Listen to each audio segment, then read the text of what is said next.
Hey, what's up everyone? Well, with the all-new X-Men movie, X-Men Apocalypse, coming out, I figured I might as well do a quick rundown of, well, pretty much every X-Men movie from start to finish. Yes, even the spin-off films. So, let's get started. X-Men, yep, simply called X-Men. The first and pretty much started all was, well, pretty damn good. Yeah, it was a great start and it laid the ground very well with all the character development, was all great. Patrick Stewart, Hugh Jackman, pretty much everybody was great in that film. I thought it did a great job with laying down about how the X-Men and the Brotherhood obviously are separated, with how the X-Men use their powers for the great and good, and how the Brotherhood use their powers for obviously starting war and destruction, how they try to stop Magneto from, well, pretty much spreading mutation unnaturally, and, well, obviously they stopped, well, spoiler alert here on all these, I should say. I'll keep spoilers to a minimal, but it's a great film, great action, great humor as well, pretty much in all these movies as well, I should say. So you have to expect a lot of it, and, well, did a great job. And obviously it hinted a sequel, X-Men 2. Did great, probably even better in fact. Yeah, I mean, action was once again great, and develops the characters even more. You bring in Nightcrawler on this one. I mean, he was fantastic. It develops, of course, Wolverine's character and his background and everything, which is kind of coincidentally, it's all about William Stryker trying to pretty much annihilate every mutant by, of course, kidnapping the Professor. And it was a bit of a convoluted plot at first. It's a lot of, story to it, but once you get it, it's really well done. Characters are great. It is a little bit longer, but it does a great job, and it's a well worth 2.5-hour movie. It's fantastic, great action, probably one of the best sequels ever made out of Marvel. Pretty much right next to Spider-Man 2, directed by Sam Raimi. X-Men 3, of course. This one was pretty much the typical third movie for most people's opinions, but I thought it was pretty enjoyable, but I can pretty much see why people hated this one. First of all, Bryan Singer directed the first two movies. As you guessed, and as I said, the first two were great. Second one was the best one out of these three, in my opinion. But he originally was going to direct this third one, The Last Stand, but then, of course, he bailed out on it to direct that lousy Superman Returns movie, which was, not that great. And, well, yeah, I guess I can agree that this one wasn't great either. Instead, it was directed by Brett Ratner, who also directed Tower Heist, which I thought was a pretty good, funny comedy. I mean, it's not terrible, but it was at least, tolerable for what it was. And this movie, I thought it was tolerable. I mean, the action was good, but I guess, yeah, I could see why it was lacking. Wasn't that many X-Men characters, there was more Brotherhood characters, and a lot of them were just thrown in there and very underdeveloped. And yeah, I guess you can see why a lot of people didn't like the fact that Nightcrawler didn't return, a lot of main characters were killed off, and a lot of it did seem very rushed. Even though it was the first of the three, and well, this pretty much continued throughout the whole entire series, a post-credit scene as well. So, yeah, may not be the best of the trilogy, but it's still watchable, at least for what it is. But as I said, second one is still my favorite. Then they started doing prequels and spin-offs. X-Men Origins Wolverine. This one was pretty crappy. I'm not gonna lie. I did like, Wolverine is my favorite character out of the X-Men series, but this movie was it just didn't do it for me, or pretty much anybody else. It was not that great. Probably the only great thing that came out of it was the video game, which I have on Xbox 360. It's a lot of fun, and it's funny to note that it's actually better than the movie that it's based off of. But while the action was good, it definitely did suffer a bit of continuity problems here and there.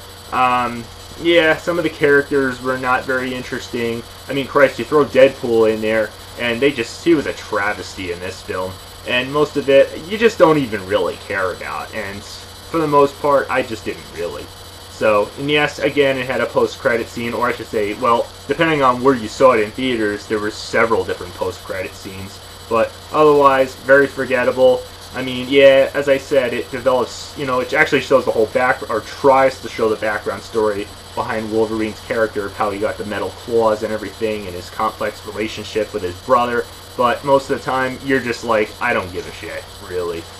So with the next film, X-Men First Class, about Magneto and Charles Xavier's relationship and whole childhood background and everything, of how they,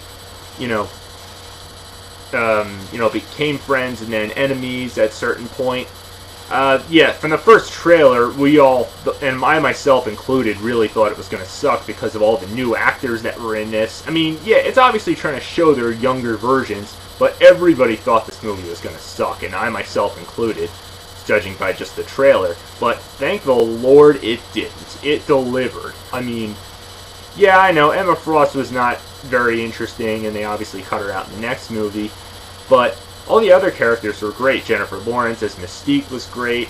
The people who played Charles Xavier and Magneto were great. It brings in that same scene from the first movie when, it develops younger Magneto, how he survived the Holocaust, and it does an even better job with, about getting revenge against the guy who killed his mother, and how they draw the line between the Brotherhood and the X-Men, and it does a fantastic job. A couple of questionable continuity problems, but it's not really too bad. It's great. It's very well entertaining. It's very well done, and obviously was yet to come with another sequel. Obviously, it was directed by Matthew Vaughn, so we kind of knew it was actually going to be great rather than suck. So, and yeah, he obviously directed the first Kick-Ass movie.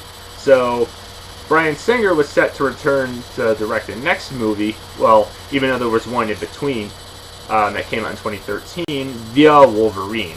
Now, I was really confused by the title of this one, and I had to say, just like First Class, I thought the trailer looked even worse for this one. And I was like, what, The Wolverine? I thought at first it was a sequel to X-Men Origins Wolverine, but no, it was actually entitled X-Men 4. Now, yes, it's about Wolverine's character, of how, after the events of the third movie, he goes over to Japan, trains, and becomes mortal, and, fights an old foe, and so forth, and because he regrets killing Jean Grey at the end of the third one. Again, spoiler alert there, but I'm sure you probably all seen that movie. Yeah, it was a little bit bland, but it actually wasn't too bad as I thought. So, yes, it has a post-credit scene as well, which hints the next movie yet to come, X-Men Days of Future Past. Now, with the return of Bryan Singer, as I mentioned before, with this one, I knew it was going to be great. I knew it was going to fulfill all promise, and thank the Lord it did. If you see my review on this, just watch this. I don't think I have to explain much about this one. It's fantastic. I mean, the Sentinels, the design on them were great. Characters were just as likable. Yes, it brings back the younger characters from First Class, which I knew were going to be great because, well, I pretty much got used to them. And it, as well as brings back the characters from the, original trilogy because they're the older version. So it's about Wolverine going back to the past and, because he's the only one who can handle the trip with being sent back in time and pretty much reset the future, because that's the only way to being those unbeatable Sentinels, or pretty much altering the fact that they ever existed. And it does a great job. As you guessed, again, it has a post-credit scene which hints this next movie that's yet to come this Friday. But before I wrap up this multi-segment review, I might as well give a short, sweet, and to-the-point reaction to Deadpool, which I don't really feel the need to because I obviously recently reviewed this just a few months ago. As a matter of fact, it came out the same year. Yeah, I mentioned 2 X-Men movies in the same year. This one is different. You gotta really have a taste, you gotta know what to expect comedy-wise for this, and it's because it's one of those kind of spoof films that pokes fun at itself with fourth wall humor, and obviously it stars the same actor who played Deadpool in X-Men Origins Wolverine, but you could pretty much forget about that one in this one, because the humor is spot on.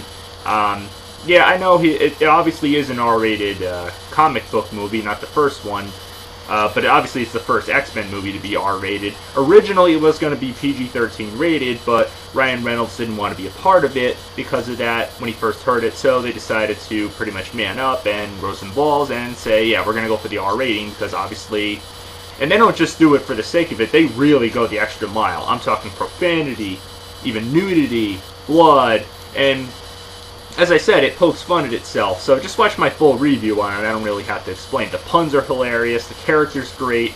As I said, it can be a little bit graphic, so parents be cautioned with letting kids see this one, but the humor and puns are great. And yes, again, there's a post-credit scene. I don't really have to get too much into detail about this one, but it's definitely funny. But as I said, you gotta have the right mindset to really enjoy this one, otherwise you may not. So, yep, it's really good. Trust me, it's very well worth it. Ryan Reynolds did great, and so, yep, that pretty much wraps up my multi-movie review on this whole X-Men series. As I said before, I really hope, despite hearing rather mixed reactions, which I'm hearing already on this movie, which I'm really hoping that I can prove critics wrong on this one. So, you know I'm going to go see it. I mean, it's number one on my most anticipated movie list of 2016. So, let's hope the apocalypse is not exactly spell the end, or doom, I should say, for the X-Men series. Let's hope it means that it's going to be great, because it looks great. I'm just hoping Apocalypse is just as good of a villain as I'd hoped for. So, until next time, keep watching.